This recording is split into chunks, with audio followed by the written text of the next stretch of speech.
اللہ تبارک و تعالی نے سورۃ الاعراف کی آیت نمبر 31 میں فرمایا کہ وَكُلُوا وَاشْرَبُوا، فرمایا اور کھاؤ اور پیو، وَلَا تُسْرِفُوا، حد سے نہ بڑھو، اسراف نہ کرو، فضول خرچی نہ کرو، اس لیے کہ اِنَّهُ لَا يُحِبُّ الْمُسْرِفِينَ، اللہ اسراف کرنے والوں کو پسند نہیں کرتا۔ بنو عامر ایک قبیلہ تھا، حج کے لیے آیا کرتا تھا۔ دور جاہلیت میں بھی لوگ حج کرتے تھے، اگرچہ اپنی طریقوں پر کرتے تھے۔ تو قبیلے کے لوگ حج کے لیے آتے تو وہ بہت کم کھانا کھاتے، جب حج پہ آتے بہت تھوڑا، گوشت اور چکنائی تو بالکل استعمال ہی نہیں کرتے تھے۔ نبی پاک صلی اللہ تعالی علیہ وسلم کے بعد صحابہ نے عرض کی، یا رسول اللہ صلی اللہ تعالی علیہ وسلم، حضور ہمارا زیادہ حق نہیں بنتا کہ ہم بھی کچھ چیزوں سے پرہیز کریں؟ اب آپ اندازہ فرمائیں کہ کچھ لوگ ایسے ہیں کہ جو روز شام کو گوشت کے ساتھ کچھ کھاتے، گوشت کھائیں گے یا گوشت ملا کچھ کھائیں گے تو ان کو پورے حج کے سارے دن ہی منع کر دیا جائے، اور چکنائی اور گھی استعمال نہیں کرنا، تو کون شخص ہے جو اس کے بغیر رہ پائے گا؟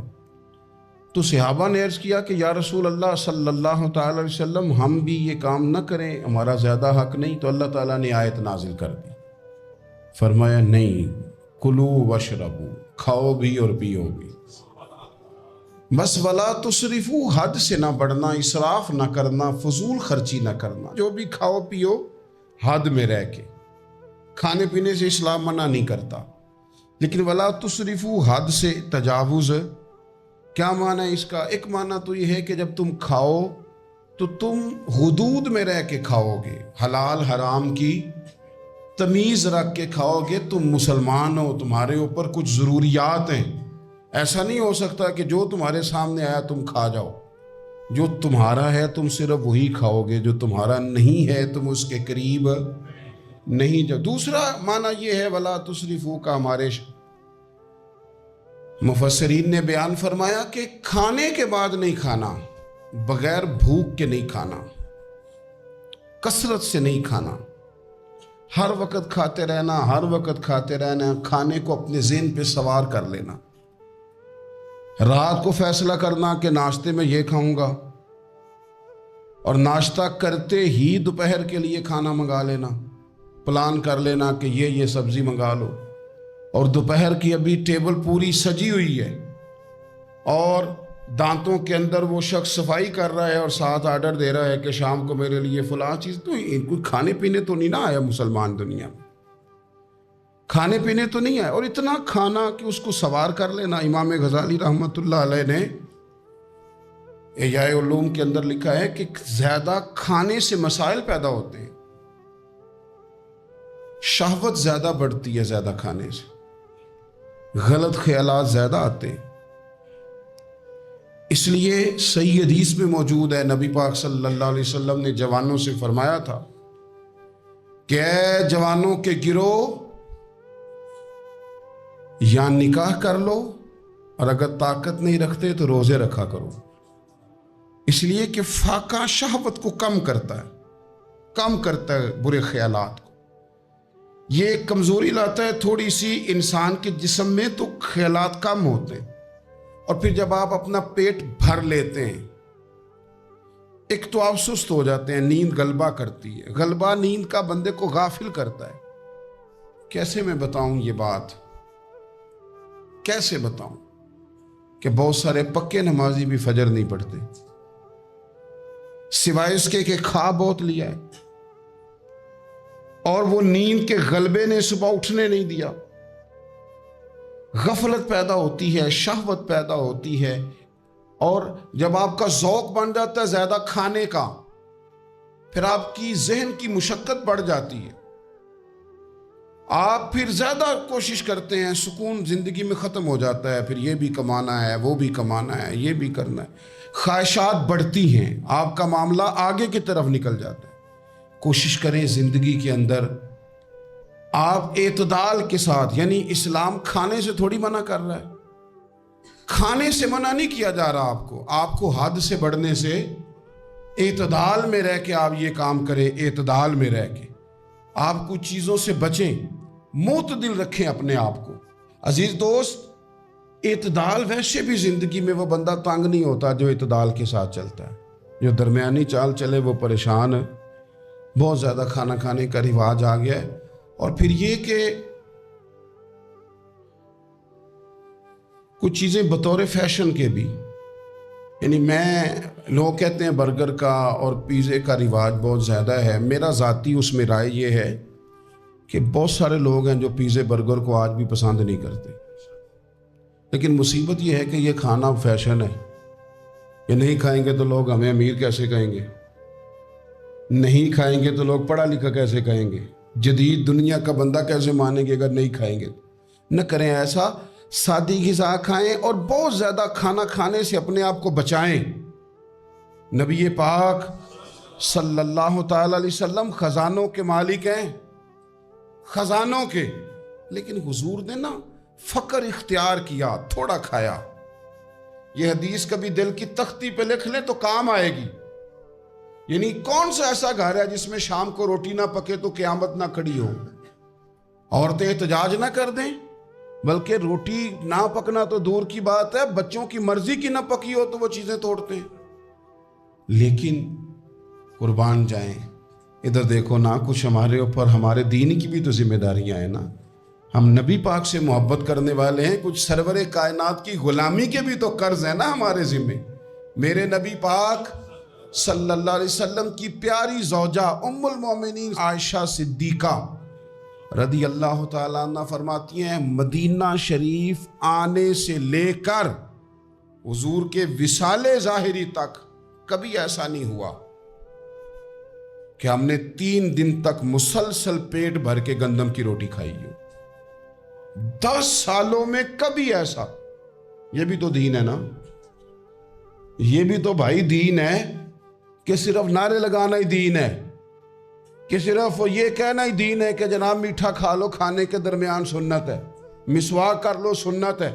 یہ بھی تو سنت ہے کہ مسلسل 3 دن تک حضور نے پیٹ بھر کے کھانا نہیں کھایا۔ کوئی مجبور ہے اس کے لیے؟ حضور مجبور ہے نبی پاک صلی اللہ علیہ وسلم اس کے لیے؟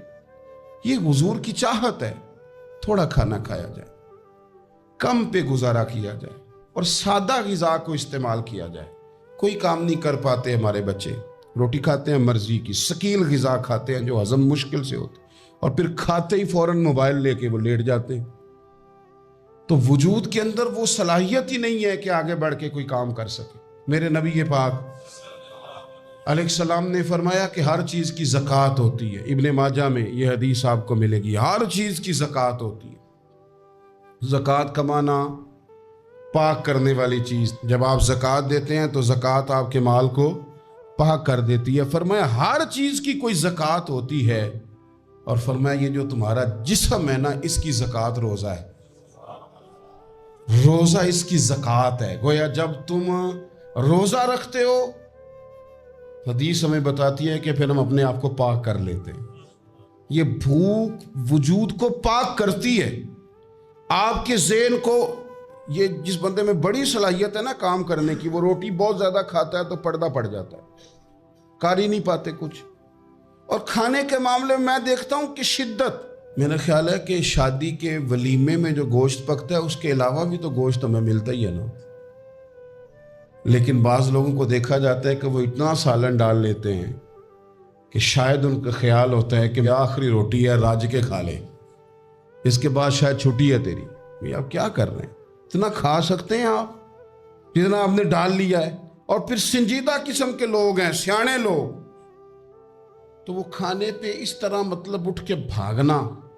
بھئی جو چیز نصیب میں ہوتی ہے وہ تو چل کے بھی آ جاتی ہے، وہ تو اسباب اللہ بنا دیتا ہے، لیکن اپنی طبیعت کا ماحول یہ بنا لینا کہ کھانا ہی کھانا ہے، اور کھانے کے معاملے میں شکایتیں کرنا کہ مجھے جناب دیکھو فلاں آدمی کے میں گھر گیا تھا تو بوٹیاں کس طرح کی دے گیا ہے۔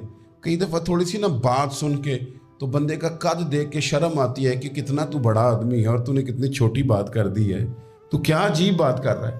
تو نبی پاک صلی اللہ تعالی علیہ وسلم اعتدال کے ساتھ کھانا کھاتے، فقر کو پسند کرتے.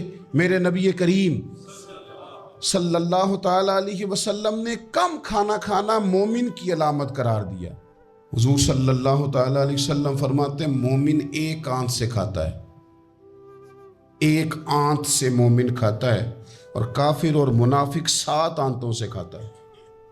6 گنا زیادہ روٹی کھاتا ہے کافر اور منافق مومن سے، 7 آنتوں کے ساتھ کھاتا ہے. ہمارے ہاں تو اللہ کے فضل سے نا اب کھانا کھانے کی اور کھانا کھلانے کی دوڑ لگی ہوئی ہے. یعنی عجیب فلسفہ ہے لوگوں کا کہ 4-5 نوجوان ہیں تو کہتے ہیں آج دعوت تیری طرف ہے اور کل دعوت میری طرف، اور پرسوں اس کی جانب ہے اور ترسوں اس کی جانب ہے. اور لوگ اس قدر زیادہ یہ دعوت کا شوق رکھتے ہیں، اتنا زیادہ. مثلا میرے ساتھ لوگ بڑا پیار کرتے ہیں لیکن صرف دعوت دیتے ہیں کھانے کی. تو میں کہتا ہوں آپ دعوت دینے کی بجائے ہماری دعوت قبول کیوں نہیں کرتے؟ ہم آپ کو دین کی دعوت دے رہے ہیں، وہ والی قبول کریں نا. روٹی کھا لیں جی، آ جائیں کھانا کھا لیں. تو میں کہتا ہوں اور بھی کم ہے زمانے میں لنگر کے سوا، روٹی کے علاوہ بھی بڑے کام ہیں جو کرنے والے ہیں. تو آپ اعتدال کے ساتھ کھانا کھائیں، ضرور کھائیں. جو نعمتیں آپ کے پاس ہیں ان سے آپ لطف ضرور حاصل کریں، لیکن اعتدال کے ساتھ. اور پھر آپ کو پتہ ہے جب آپ بے تحاشا کھانا کھاتے ہیں نا، اس کا نقصان یہ ہوتا ہے کہ پھر انسان، میں نے دیکھا ہے جب بندے مالدار ہو جاتے ہیں نا یا سہولیات ان کو مل جاتی ہیں تو انہیں غریبوں کا دکھ ختم ہو جاتا ہے. اکثر امیر آدمی کے دوست بھی امیر ہوتے ہیں، پھر وہ کہتے ہیں کہاں غربت ہے پیر صاحب؟ کس نے کہا آپ کو؟ کس نے کہا آپ کو کہ لوگوں کو کپڑا نہیں ملتا؟ سارے لوگ ٹھیک ہیں. کیوں بھلا؟ اس لیے کہ وہ امیر تھا تو اب دوستی بھی امیروں کے ساتھ ہو گئی. پھر نہ کچے مکان نظر آنے بند ہو جاتے، پھر چوک میں دیہڑی کے لیے کھڑے مزدور نظر آنے بند ہو جاتے ہیں. پھر ہسپتال میں کبھی جاؤ نا، میں نے یہ نظام دیکھا ہے کہ ایسے نوجوان بھی ہیں جو میڈیکل سٹور والے سے کہہ رہے ہوتے ہیں کہ شناختی کارڈ رکھ لے، اماں کے لیے مجھے گولیاں جلدی دے دے، میرا بھائی آتا ہے تو تجھے پیسے دیتا ہے. یہ لوگ بھول جاتے ہیں نا، اس لیے کہ ہم تو اب چیزیں جو ہیں وہ ہوم ڈیلیوری پہ لے رہے ہیں، پیسہ ہی بڑا ہے. ہمیں کب یاد رہے گا کہ کوئی بھوکا ہے؟ ہمیں کب یاد رہے گا؟ لیکن یہ تب ہے جب آپ کبھی بھوکا رہنا سیکھے، آپ کی طبیعت میں ہو. میرے رسول پاک علیہ السلام نے فقر اختیار کیا تاکہ پتہ چلے غریب کی بھوک کی تکلیف کیا ہے.